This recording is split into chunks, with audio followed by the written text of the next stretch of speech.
Hi, welcome back. So in this video I'm going to try to explain the best I can all about the entry cuts on the inside of the bowl.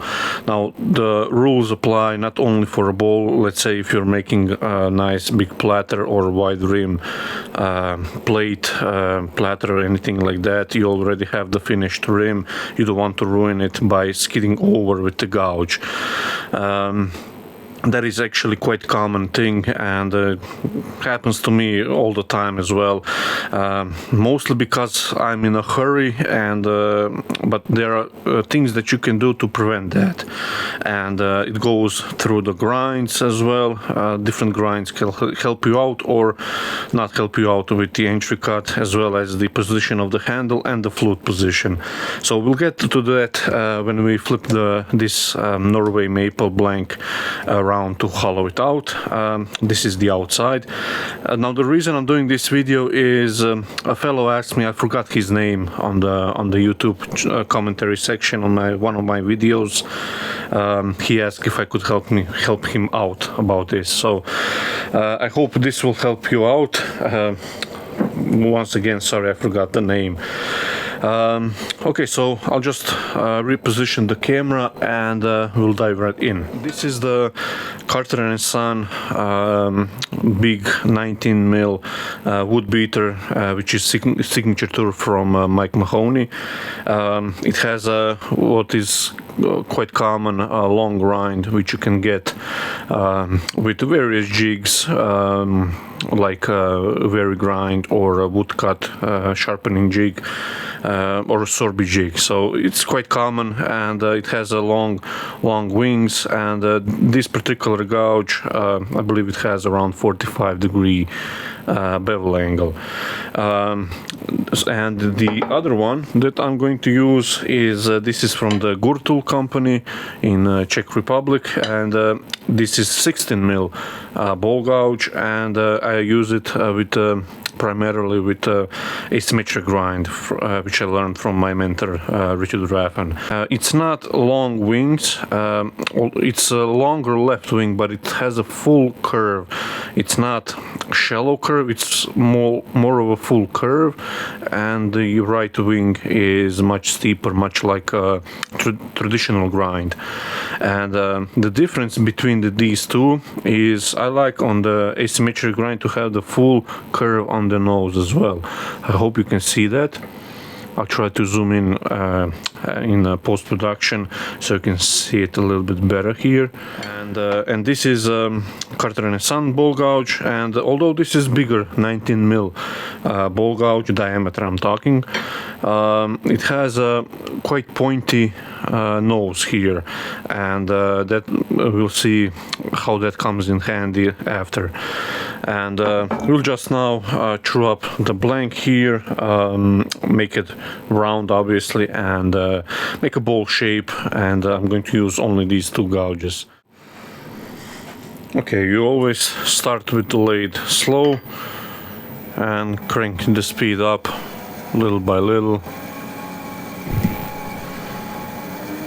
until the lathe starts to shake. You can probably hear. So I'll drop the speed down a little bit. Now it's running at 700 RPM. So this is the asymmetric grind.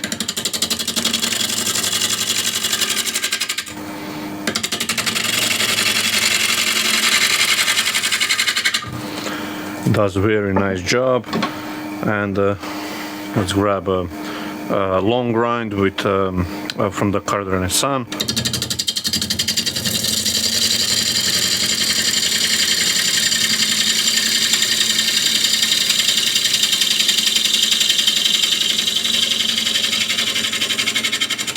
Also really nice job. Now if I have more space, let's say behind me, behind the lathe, currently I have the rack, the shelf with various turnings, and all the shavings, if I would turn with my left hand, much as the Mahoney does, like this, just clean up here, and then we can start like this. all the shavings fly there, and it will collect in the corner or on the shelf. So but if I have the space for roughing out bowls, this is excellent grind, because if you know the proper technique, you can use all of the long wing here. Now this is a 1 horsepower lathe, so I can't take this much of a bite.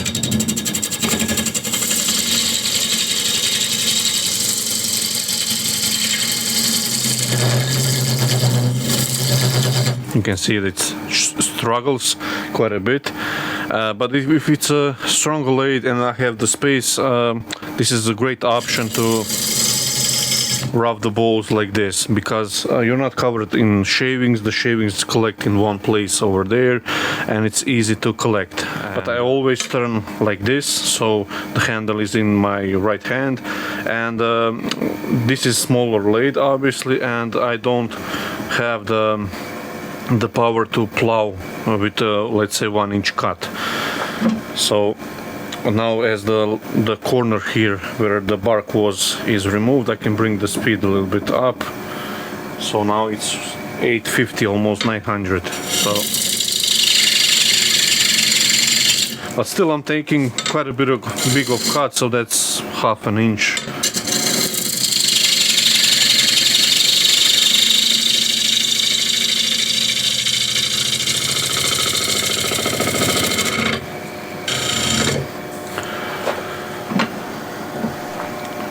So I'll just grab a asymmetric grind.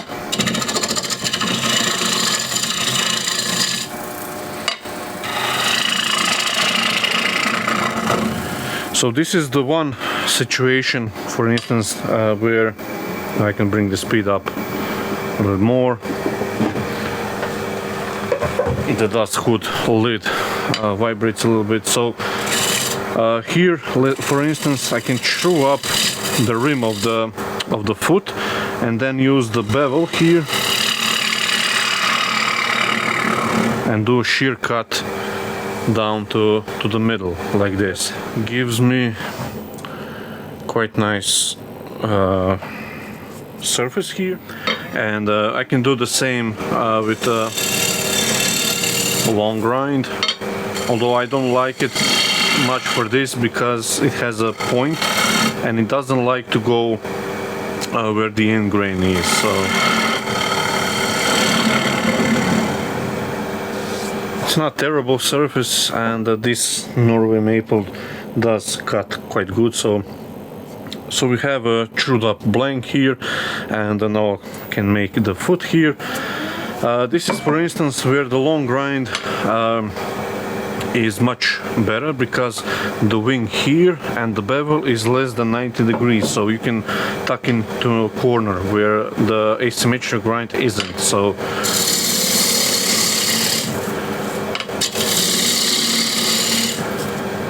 I can't get a nice corner in there, but with the long grind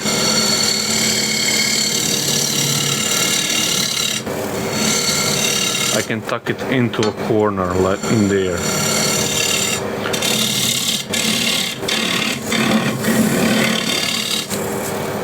Don't need that tall of a foot. Like this, and now I can just shape the rest of the bowl. Now you can use a, let's say, push cut with a long grind.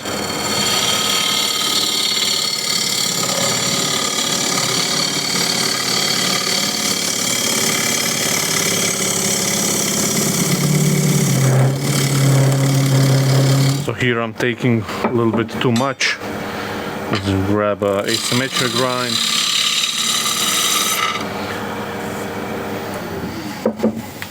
Just to show you, this is really pristine surface here.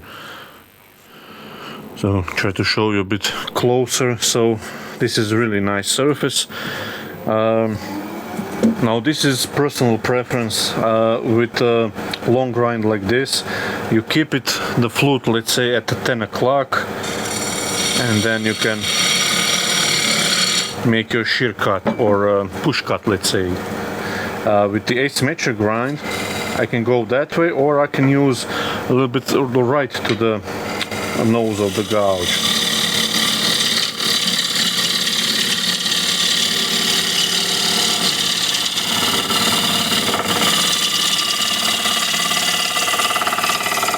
Just remove that extra.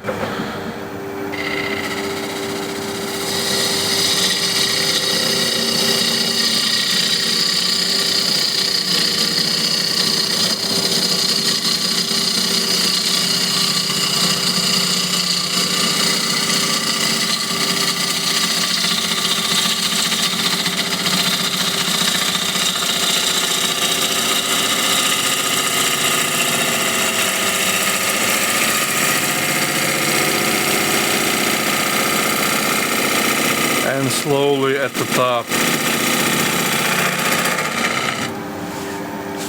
So that's another shear cut, push cut, whatever you want to call it. A little burnish mark at the top, but that's okay. But you can see it's a really nice pristine surface. You don't have to sand this at all. We have a little bit of figure here, which is nice.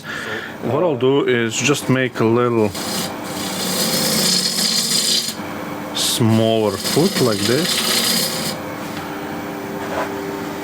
and I'll do one more push cut.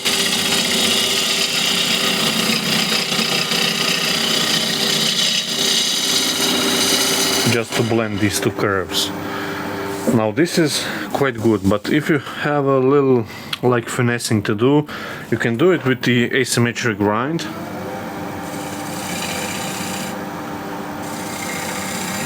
You close the flute, but the longer wings on the long grind works actually a little better.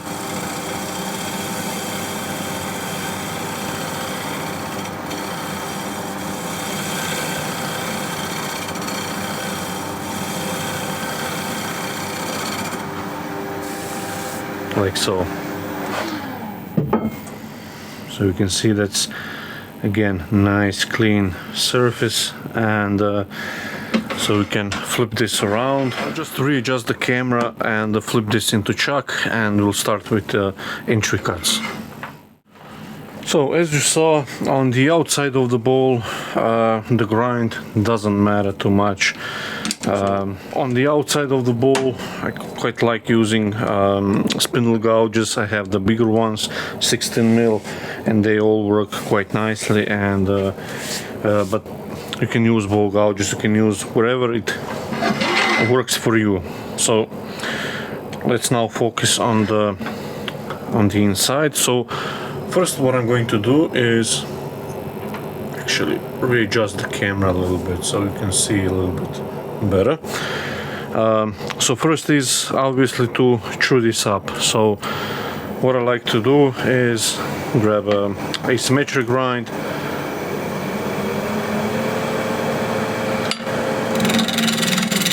so now the speed, I increased the speed, it's now 1200 RPM. So you chew up this part, this is now true, and you can ride the bevel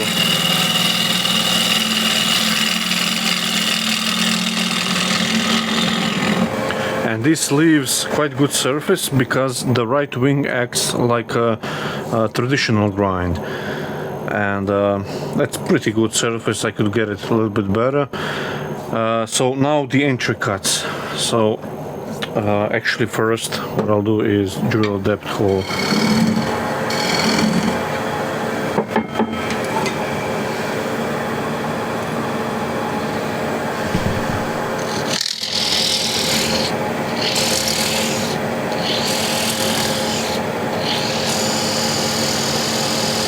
What happens if you like approach with the gouge like in the same position as you hollow? So this is what happens.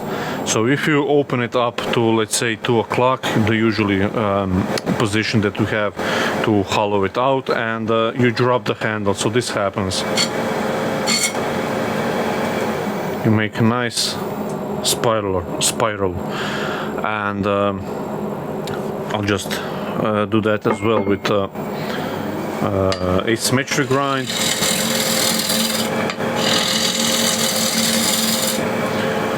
So again, if I position it at, let's say, 2 o'clock, drop the handle,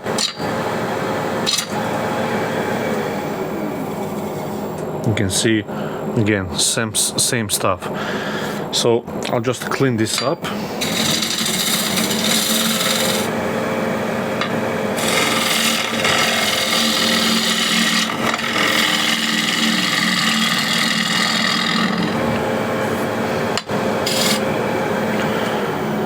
So first I'll do with the lathe off, so you can see. So the position that we have for the skate, if I bring the gouge in and rotate it by hand, the ball, you can see what happens, how the gouge is creeping towards the rim, slowly makes its way. So to prevent that, again, I'll clean this up.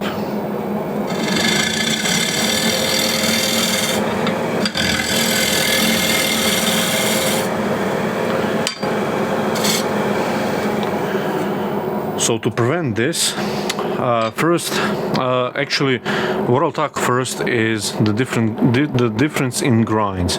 So if you have the point on the tool, or the pointier curve, let's say smaller curve at the end, that helps you out with entry cuts.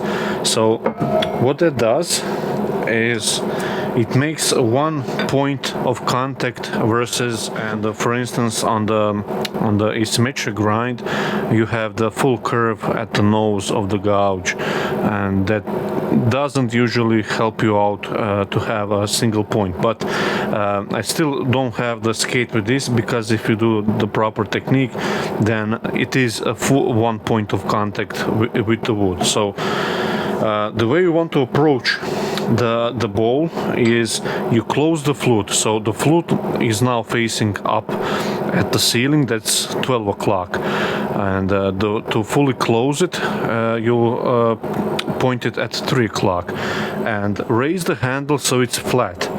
So the handle is flat, the tool is closed, and now see what happens. The tool is neutral. No matter how much I spin it, it just digs sort of a one place of contact, the hole here.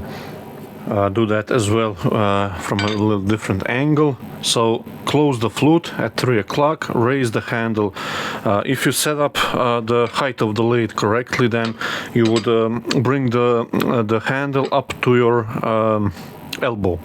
So 3 o'clock and level handle, and you can see it doesn't creep anywhere.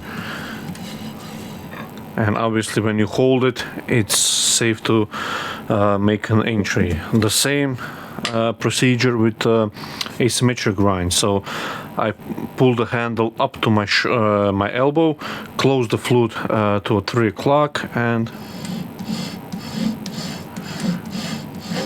you can see I'm at one place. It's not going back to the rim. So let's do that in motion. Bring the handle up, flute closed. Once you're in the wood and the bevel has a place to ride, to rest, then you can open up the gouge to, let's say, 2 o'clock, 1.5, let's say, and then you can proceed forward. So same with long grind. Raise the handle, slowly go in like this, open the gouge once you're in, and then you can move forward. I'll show that again, just clean this up. So bring the handle up, flute is at 3 o'clock. Once you're in the wood, open it up, drop the handle, and move forward. Again with asymmetric grind, 3 o'clock, raise the handle up to your elbow, and you're standing comfortably. You're not sagging, you're not bending over or anything. You have to stand at the lathe comfortably. So if you're, like I said, if you set the height of the lathe correctly, so the elbow, once you're relaxed, your elbow is the center height of the lathe, then it will bring the handle and it will be pretty level. It's not perfectly level, but it's close enough. And 3 o'clock,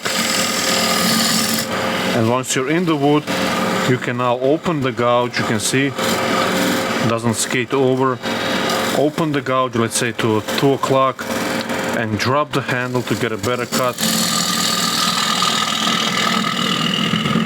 and move forward. So to close the topic on the entry cuts, the difference in the grind obviously helps you out, so that's a benefit, but it's not crucial. So as you saw, I can do the same with the asymmetric grind, but there are two other things that you can do to prevent skating. Close the flute, bring the handle up, start your cut. Once you're in the wood, open the gouge, drop the handle a little bit and move forward. It really is that easy. So again, I'll show it. Bring the handle up, close the flute 3 o'clock. Once you're in the wood a little bit, open the gouge so the bevel has somewhere to rest. Open the gouge, drop the handle as you would normally hollow, and push forward. Like so. To sum things up on the entry cuts, so you saw the position of the flute is key, so hold it at 3 o'clock, raise the handle so it's close to your elbow or at the elbow, and that will make the tool levelish. And once you're in the wood, open the gouge and proceed forward. Now I'll actually discuss a little bit why I like the asymmetric grind over the long grind, and this is my opinion. Don't quote me on this. I've tried, believe me, 40/40 grind, I've tried long grind, traditional grinds, everything. Now the Rafan methods, not just because he's my mentor, but those methods suits me perfectly, and to my flow and everything, just works best for me. Now that doesn't mean that it will work best for you, so somebody prefer the long grind, and that it's okay. That's nothing wrong with that. It's just personal preference, but the position of the flute and the handle position, so it's level, that's not preference, that's actually what happens the tool from skating over, and that usually makes the single point of contact to the wood and not the edge on the top that then carries the ball to the rim, the cut. So I hope this will help you out with your entry cuts, and the entry cuts are quite important. Now, not on a rough out ball like this, but for instance, if I want to leave this kind of rim, let's pretend this is a platter, this is your wide rim, and you don't want to ruin it, so you have to have entry cut position right. So for instance here, if I want to go straight in, again, close the flute, raise the handle. Now the handle is away from me at the other side of the lathe, to have the bevel in a point where I want to go, and once you're in the wood you can open it up and do your cut. If I do that like this, then it wants to, you see, lightly wants to skate over.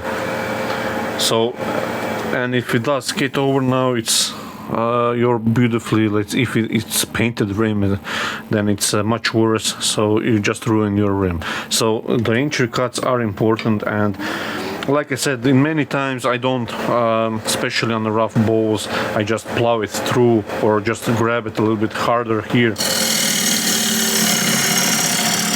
and I can be aggressive like this if I know this is a rough out ball. But if I know that this rim has to stay intact, then raise the handle, close the flute, position the bevel here where you want to go, straight in. Once you're in the wound, you can now open the gouge and drop the handle and proceed with your cutting. So I hope that helped you out with the entry cuts. Now, the difference, in my opinion, the way or the reason I like the asymmetric grind is I find it much superior to for hollowing. So this right wing, now this right wing at the moment, like I have it here, it's much closer to 40/40 grind than the traditional grind. But the difference on 40/40 grind versus mine, that mine is a curve here. I hope you can see it's a curved wing, where on the 40/40 grind it's much straighter.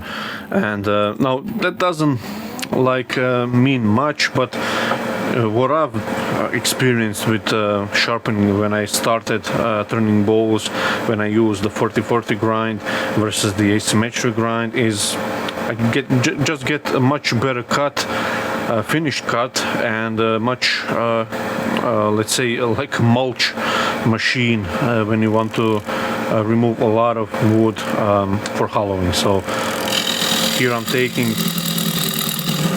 pretty much all of the wing.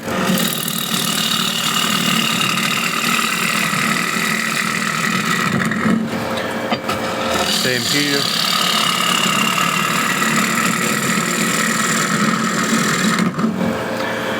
And for instance, with the long grind, it's a little bit different. It's not that it's bad, it's different position. So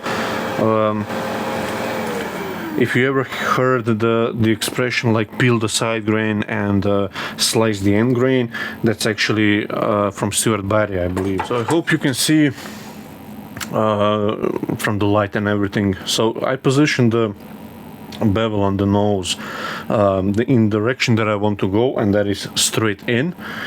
And so like this, and you can, I hope you can see the right wing is almost like in a right angle to the bevel here on the nose. And what that will do is that will make peeling the side grain. So hope you can see that. These are the shavings from it. So let's do this with long grind. So the bevel angle is close to on both of these, so around between the 40 and 45 degrees. I don't measure it, I just know when it works right, and I feel when I'm working that is right. So so the bevel angle here goes straight forward, like straight in, and you can see the bottom wing here, that it's way in different angle than the asymmetric grind. Now on what that does is, it's not that it's bad in any case, but it's a little bit different approach to side grain or the end grain. So if I want to go straight in, still I'm getting quite nice shavings, and I get still I'm getting nice shavings. And here I hope you can see this is slightly different angle here, so it's more of a dovetail here, and this is more opened. So on the asymmetric grind, the angle here on the tuck here portion is like this, and on the long grind here is much closer, like a dovetail. Now it doesn't matter way too much here at the rim or the, let's say, half of the bowl down. That way you will peel the side grain with both of these gouges. But where it comes differently is the bottom third, and you have to have a different gouge if you want to get nice clean cut around the bottom. Now these gouges are, like I said, around between 40 and 45 degrees nose angle, so I don't know if that will allow me to get all the way down, but I'll try to show it to you, the difference between the two. So I'll just grab the asymmetric grind to get to the bottom, and it helps if we tighten the rest.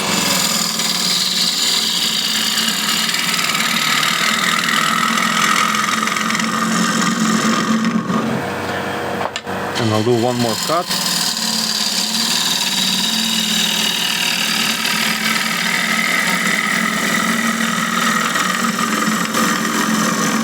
And I'll stop here. And just to show you, so that's a quick cut, but it's silky smooth and there's no tear out and works beautifully. And now the long grind will give me the same cut here, and I believe I on purpose left this, so I'll try to show that the difference between the asymmetric and the long grind here on this stub. But let's just do that as well with the long grind.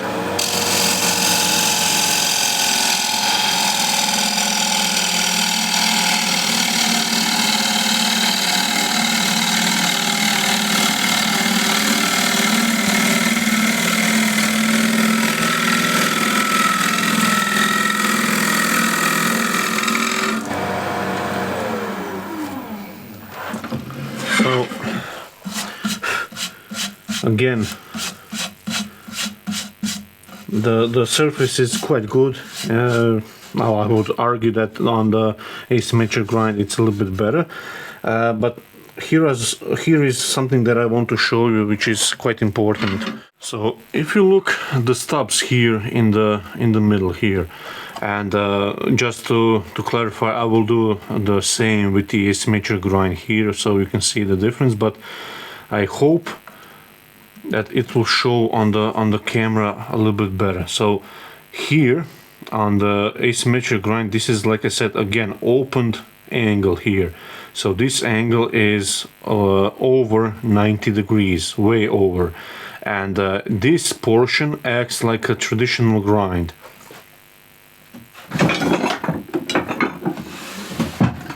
Something like this. So this is a traditional grind or a bottom ball gouge, let's say, and that will give you that same result here, which I'm getting with the right wing on the asymmetric grind. So if I have the bevel here riding, going straight in, I will get the same opened angle over 90 degrees on the left over here, which in translation means that this surface here is much cleanly cut. And that's why you, let's say, on a straight cut where the end grain is exposed, so the grain now runs like this, and you can see we have a lot of end grain. All of this is end grain, and on this side as well. So this will lay down the end grain fibers much cleanly. Same pretty much happens with the asymmetric grind. Now bear in mind that this one on this gouge here particular, if you look the nose angle, try to I'm balancing two gouges. If you look at the nose here, it's pretty close angle, and this is the way I just sharpen mine, and you just get a little bit more curve at the end. Let's say from the half up, I get a little bit more curve here, but the bottom portion is pretty much the traditional grind here, and that lays down the fibers much cleanly, let's say on the bottom of the balls, versus where we look at the long grind here, and that pretty much goes with any grind that is like in that fashion of the long grind. So you can see much severe damage here on the end grain. It's like pulled out here on this side as well, especially so the grain is like going like this. So here it will cut it pretty okay, but as you can see here it's much more damage. Now bear in mind this portion here is as well a little bit torn out, but if we switch it over here, you can see here it's much less damage than, for instance, this, and this is cut. This part should be cut relatively clean here across the end grain, but as you can see it's very well torn out.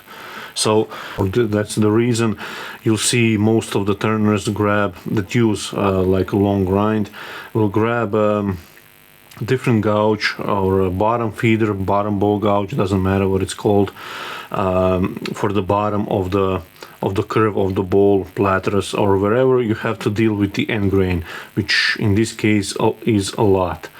Now there is other option. For instance, I like to use like my mentor, scrapers for the bottoms, and if you have a properly sharpened burr and everything, you can get a pretty close quality cut as with bottom ball gouge. Now the bottom ball gouge, in my opinion, it has a learning curve. Obviously with all tools there is a learning curve, especially with the scrapers, but I just find the scrapers a little bit more friendly, let's say, if you know the proper ways to do it. So I just clean this up with asymmetric grind, so you'll see the difference. And I hope this clarifies a little bit on the difference between the long grind and traditional grind and the asymmetric grind. And this is just the pure logic. You can try this for yourself and you'll see in your workflow. Now everybody has a different flow of the work. Somebody doesn't use the bottom ball gouge, they just use the different angle on the long grind, and that is okay. There's nothing wrong with that. You will get this portion on the long grind if you have a more steeper angle, like 50 or 55 degrees, even 60. You will get this much steeper surface and you'll get a little bit cleaner cut than it's, for instance, here. Like I said, I'll just clean that portion there with the asymmetric grind. I hope you can see how, as I will start to cut, it will move this shoulder further forward.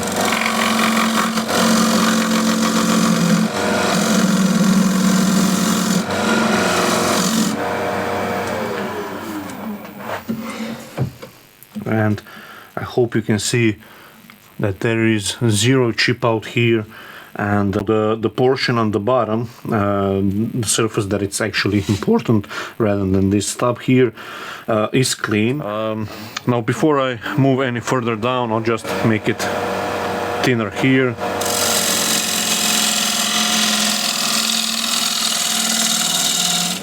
I'll do it in steps.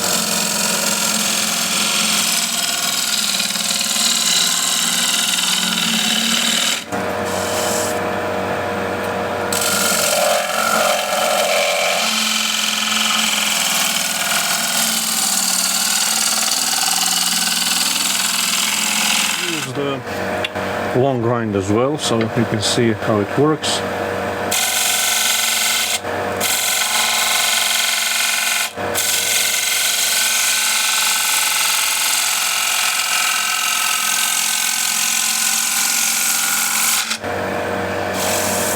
I lost that cut, so much more used to asymmetric grind. Make room on the bench so I can drop the handle a little bit more.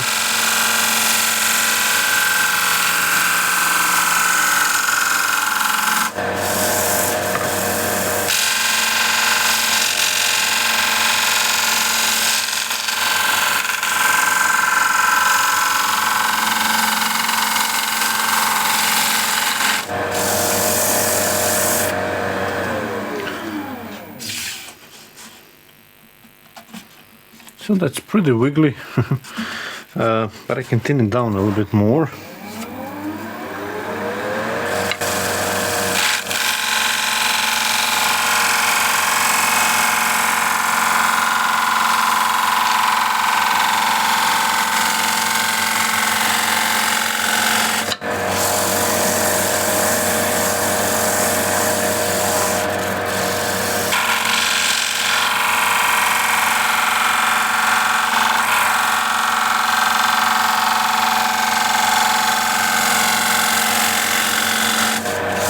Okay, I'll leave it as it is. Continue on.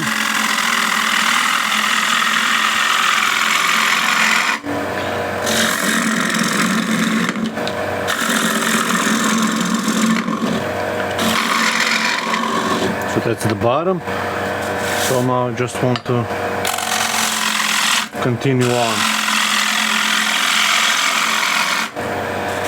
Now the outside I didn't plan for thin bowl, so this shape it won't get on the bottom as thin as it should be.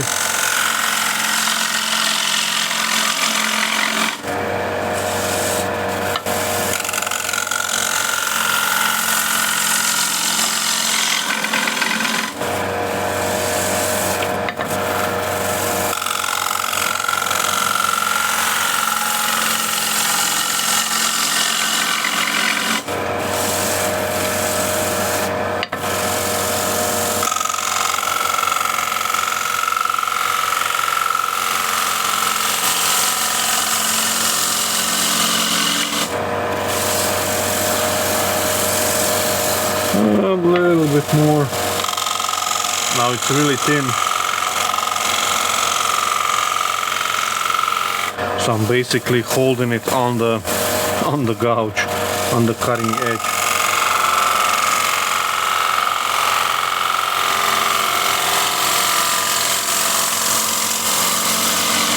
Now ideally, if you want to thin this down even more, you will do it from the outside. You would jam chuck this and the bowl will stay quite true. And now as the light is coming here, it does look quite... Now the camera shut off. I'm shooting in 4K, so 8 minutes I only have per session. So I finished the bottom with the scrapers and I hope you can see the difference. Let me just manage the focus. And you can't tell the difference between scraping here and the cutting, and it really is thin, and I'll actually show it to you on the light.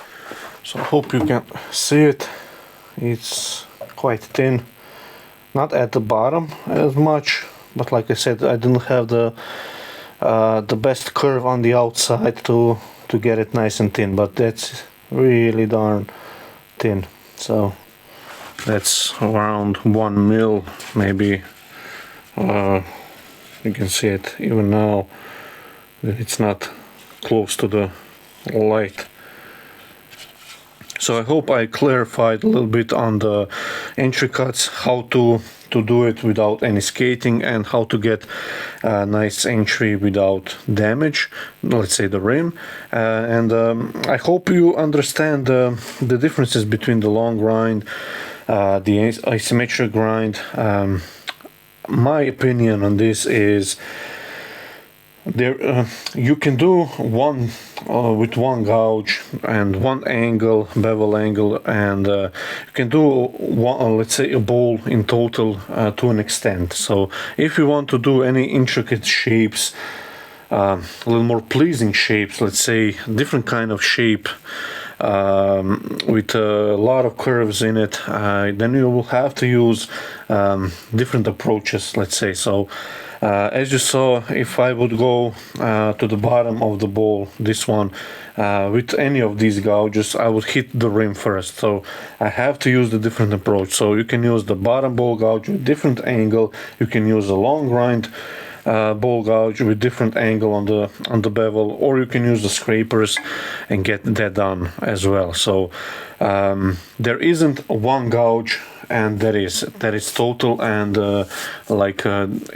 isn't any other gouges. Now that being said, I sharpen all of my gouges and shape them the way this one is, so around between 40 and 45 degree bevel angle, and it's asymmetric grind. Because I use the scrapers for the bottom of the bowls, and no, sometimes if I can manage to do the bottom with the gouge, I'll do it, but in most cases I use the scrapers just to refine it, to get nice smooth shape, curve going through the bottom as well. And now instead of the scraper you can use, like I said, different angle, long grind on the bevel, on the nose bevel, bottom bowl gouge again with the 55, 50, 60 degrees. So whatever works for you. So just don't fall into arguments that there is one gouge for everything and it's you can do everything with it. Like I said, you can do it, but to an extent. So yeah, thanks for watching, and hope you like this video, and see you in the next one.